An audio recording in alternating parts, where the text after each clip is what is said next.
আসসালামু আলাইকুম সম্মানিত ভাই বোনেরা, আমি এখন যে গাছটির গোড়ায় দাঁড়িয়ে আছি এটা কিন্তু সেই ভিয়েতনাম 12 মাসি পিং কাঁঠাল। এবং আপনারা আমাদেরকে জিজ্ঞাসা করেন যে ভাই, পিং কাঁঠাল বলে আমরা অনেক চারা কিনেছি কিন্তু এভাবে ফলন হয় না আপনারা যেভাবে ভিডিওতে দেখান। কিন্তু ভাই আসলে জাতটাও আপনার সঠিক পড়েছে কিনা সেটাও দেখতে হবে এবং পরিচর্যার একটা ব্যাপার স্যাপার আছে। তো এখন আপনারা তো দেখতেই পাচ্ছেন নিজ চোখে, এ দেখেন আমাদের ভিয়েতনাম 12 মাসি পিং কাঁঠাল একদম উপর থেকে।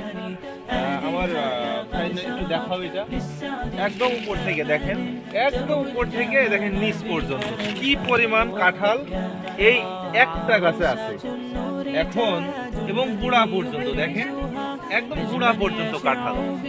তো আপনারা যারা আমাদের কাছ থেকে এই চারাগুলো সংগ্রহ করতে চাচ্ছেন, আমরা আপনাদেরকে 100% গ্যারান্টি দেবো যে একদম এই ভিয়েতনাম 12 মাসি পিং কাঁঠাল এই জাতের চারাই আমরা আপনাদেরকে দেবো।